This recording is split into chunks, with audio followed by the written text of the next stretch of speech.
नमस्कार, आप देख रहे हैं सी न्यूज भारत और मैं हूं आपके साथ आकांक्षा। तो वक्त हो चुका है न्यूज बुलेटिन का और आज इस न्यूज बुलेटिन में हम जानेंगे कि कहां AIMIM के राष्ट्रीय अध्यक्ष असदुद्दीन ओवैसी के मंच पर पहुंचने से पहले आपस में भिड़े कार्यकर्ता, कहां सड़क बनी तालाब और कहां चलाया गया स्वच्छता अभियान। ये सब जानेंगे विस्तार से। तो चलिए निगाह डालते इस वक्त की बड़ी खबरों पर। बाराबंकी में AIMIM के चीफ और राष्ट्रीय अध्यक्ष असदुद्दीन ओवैसी के मंच पर पहुंचने से पहले पार्टी के कार्यकर्ता आपस में भिड़ गए। पार्टी के कार्यकर्ताओं को सपा का एजेंट बताकर वहां से खदेड़ दिया गया। रविवार को रामनगर विधानसभा के रामपुर के गांव भवानीपुर में शोषित वंचित समाज सम्मेलन में असदुद्दीन ओवैसी की जनसभा होनी है। लगा दी जाए तो बेहतर रहेगा और नहीं लगा जो अपने भी सब कार्यकर्ता है, किसको आप मना कर लेंगे बताइए। जब बड़े तो पुराने कार्यकर्ता हैं, इस तरह आपके साथ हो रहा है, क्यों हुआ है? पार्टी ने आगे देखिए, कुछ पार्टी के विरोधी जो है वो नाकाम होना चाह रहे हैं, हमको गलत साबित करना चाह रहे हैं। ऐसा नहीं होगा इंशाअल्लाह ताला। और जो खतीब अलवी जी है, इनका ही सारा किया सिस्टम है यहाँ पे, ठीक है। यही जो चाह रहे हो रहा है पार्टी के अंदर, यही बगावत करना है खतीब अलवी जी। बाराबंकी से सी न्यूज संवाददाता मोहम्मद अरशद की रिपोर्ट। उत्तर प्रदेश के जनपद हापुड़ के बाबूगढ़ से बीबी नींद नहीं टूट रही है, उसी को लेकर लोगों ने जोरदार प्रदर्शन किया है। थाना बाबूगढ़ के बीबी नगर रोड का ये पूरा मामला है। नाम आपका? मेरा नाम अमित कुमार है। अमित जी कहाँ के रहने वाले हैं? बाबूगढ़ सामने से हूँ। अच्छा, ये सड़क पे गड्ढे हैं तो क्या कहना चाहेंगे? ये सड़क तो 2 साल से बिल्कुल बेकार है जी, और जितने भी यहाँ लोग निकलने बढ़ने वाले हैं सब गिरते पड़ते हैं, टूटते फूटते हैं। कोई अस्पताल जा रहा है, कोई कुछ कर रहा है, लेकिन क्या है यहाँ कोई देखभाल ही नहीं कर पाता इस सड़क की। तो डीएम साहब से क्या कहना चाहेंगे? डीएम साहब से ये हमारी ये रिक्वेस्ट है कि हमारी ये सड़क जल्दी से जल्दी इसका निर्माण कराया जाए और सभी को निराहत मिले इससे।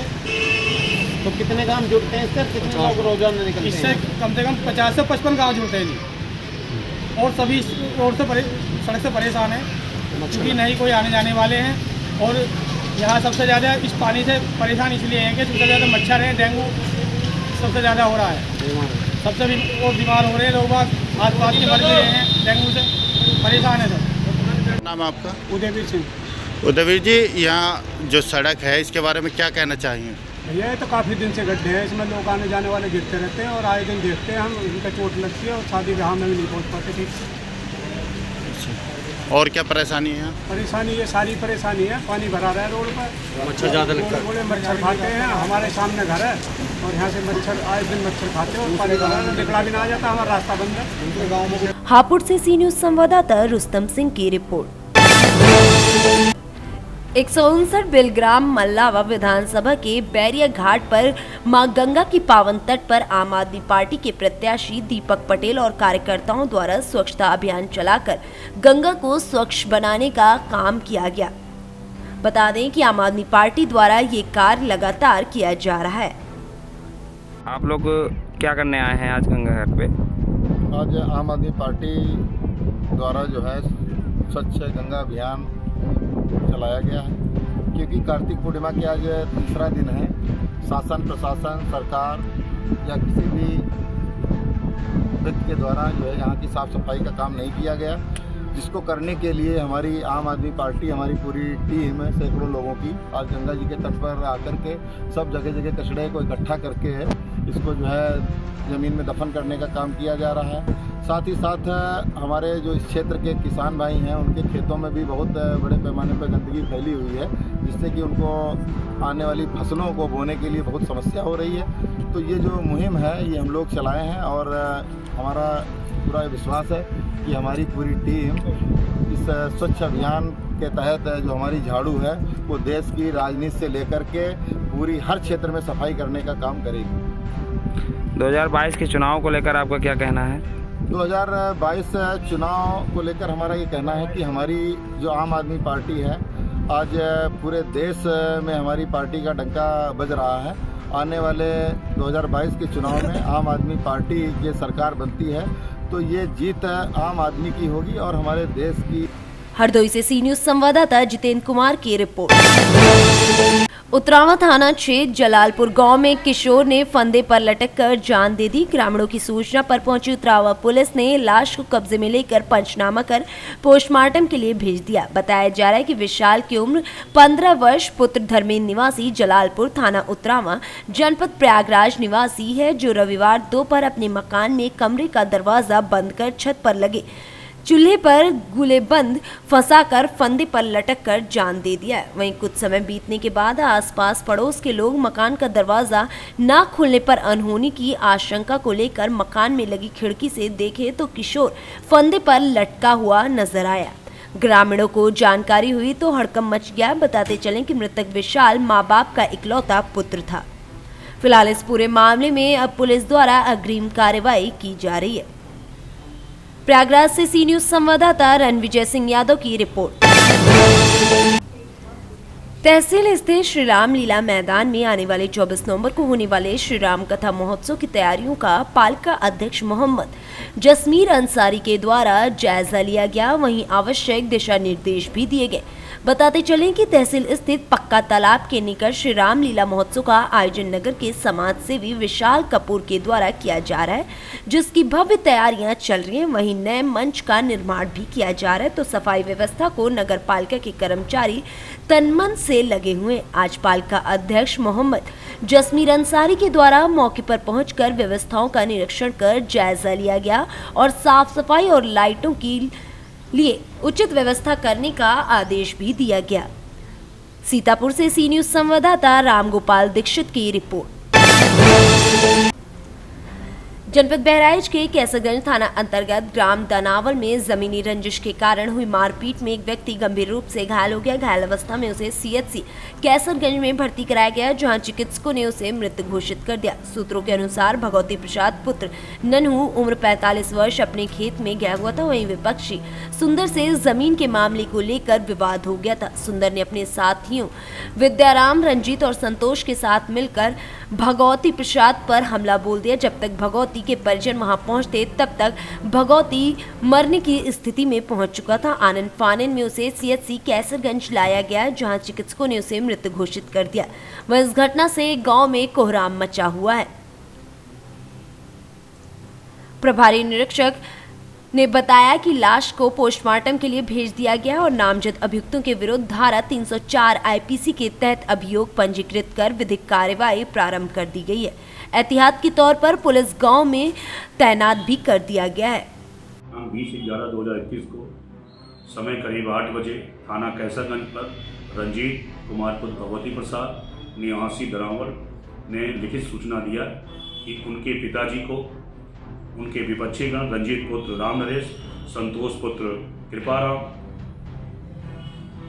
सुंदर पुत्र संत और विद्याराम पुत्र छोटन यादव द्वारा लाठी डंडों से पीट कर घायल कर दिया गया।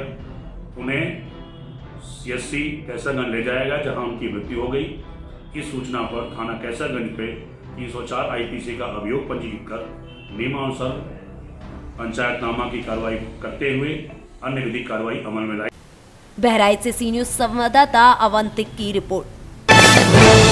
जनपद बहराइच के इंडो नेपाल सीमा स्थित कस्बा रुपईडीहा में गुरुवार को देर शाम धूमधाम के साथ 9वां श्याम जयंती मनाई गई। इस अवसर पर रात्रि में श्याम बाबा का जागरण कार्यक्रम किया गया। कलकत्ता से आए सत्यम रूपम बंधुओं द्वारा रंगारंग श्याम भजन प्रस्तुत किया गया। श्याम बाबा के भजनों की धुन पर श्रृंखला पर लोग जमकर थिरके। दूसरे दिन शुक्रवार को प्रातः श्याम बाबा के भक्तों द्वारा कस्बे में आकर्षक शोभा यात्रा निकाली गई। शोभा यात्रा के दौरान नरेश मित्तल, सुशील बंसल, बासु अग्रवाल, सुरेश गुप्ता, बलराम मिश्रा, अनिल अग्रवाल, रितेश अग्रवाल, नितिन, अमित सहित सैकड़ों श्याम भक्त और कस्बे के लोग शामिल रहे। बहराइच से सी न्यूज संवाददाता संतोष मिश्रा की रिपोर्ट। जनपद भदोही ज्ञानपुर क्षेत्र में पौधो माधोपट्टी बंका में कबड्डी प्रतियोगिता कराया गया। बता दें कि केएनपीजी कॉलेज के अध्यक्ष संदीप यादव ने कबड्डी का शुभारंभ करते हुए सुबह 8 बजे से 5 बजे तक कबड्डी कराए जाने की बात कही। वहीं खिलाड़ियों ने उनका जोरदार स्वागत भी किया। भदोही से सी न्यूज संवाददाता जावेद अली की रिपोर्ट। बड़ी खबर मुजफ्फरपुर जिले के बांद्रा प्रखंड से, जहां हत्था ओपी की पुलिस ने एक टेम्पो पर लदी हुई 20 कार्टून विदेशी शराब बरामद की है। हालांकि धंधेबाज मौके से फरार बताए गए हैं। कयास लगाया जा रहा है कि उक्त शराब पंचायत चुनाव में खपाने के लिए लाई जा रही थी। इस मामले में हत्था ओपी प्रभारी कुमार अभिषेक ने बताया कि रविवार अहले सुबह कल्याण नगर में गश्ती के दौरान एक टेम्पो चालक पुलिस की गाड़ी को देखकर भागने लगा और सड़क किनारे टेम्पो को छोड़ दिया। सड़क किनारे खड़ी टेम्पो से 20 कार्टून में रखी 180 लीटर विदेशी शराब बरामद हुई है। मामले में टेम्पो गाड़ी मालिक सुबोध साहनी और चालक नागा राय पर नामजद FIR दर्ज की गई है। मामले में आगे की कार्रवाई की जा रही है। मुजफ्फरपुर से सी न्यूज संवाददाता गंधीर कुमार झा की रिपोर्ट।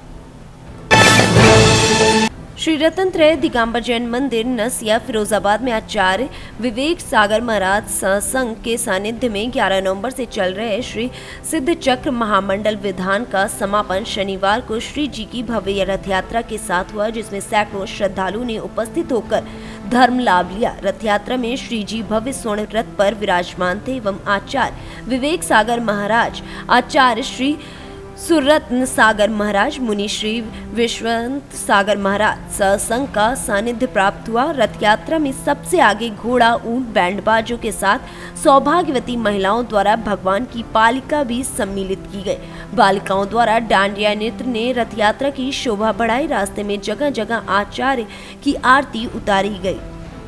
रथ यात्रा प्रातः श्री चंद्र प्रभु जैन मंदिर से प्रारंभ होते हुए खिड़की, सदर बाजार, गंज मोहल्ला, डाक खाना, गांधीनगर होती हुई नसिया जी मंदिर, कोटला चुंगी पहुंची। नसिया जी पर आचार्य श्री विवेक सागर महाराज के सानिध्य में श्री जी का अभिषेक एवं शांति धारा में विधि विधान से की गए। क्या नाम है आपका? मेरा नाम मनीष जैन है। मनीष जी, आज जो ये जलेब निकाली गई है, किस संबंध में निकाली गई है? यहाँ पर 7 दिन का 11 से लेके 19 तक शिक्षक महामंडल विधान हुआ था, जिसके लिए आज ये रथ यात्रा निकाली गई है। यहाँ से श्री जी को पालकी में ले जाकर चंद्रापुर मंदिर ले गए थे और फिर चंद्रापुर से रथ यात्रा प्रारंभ होकर गंज चौराहे होते हुए डाकखाने होते हुए नसिया जी लाई गई, जिसमें आचार्य श्री विवेक सागर महाराज, आचार्य श्री स्वतंत्र सागर महाराज, मुनि श्री विश्वांत सागर जी, मुनि श्री अर्चित सागर जी और पूरा आचार्य संघ था, साथ में सभी भक्तगण थे। कितने लोगों ने भाग लिया है इस जलेब में? इसमें करीब 300 से 400 लोग की संख्या में थे। रथ यात्रा थी, डांडिया नृत्य भी था। और नसियाई मंदिर में क्या कार्यक्रम हुए? रथ यात्रा के उपरांत श्री जी का यहाँ पे अभिषेक हुआ, शाम यात्रा हुई और आज सब कार्यक्रम हुए। धन्यवाद। फिरोजाबाद से सी न्यूज संवाददाता निर्विकार उपाध्याय की रिपोर्ट। फिलहाल के लिए बुलेटिन में बस इतना ही। देश और दुनिया की तमाम बड़ी खबरों के लिए बने रहे सी न्यूज भारत के साथ। हर खबर आपके साथ, आपके हाथ।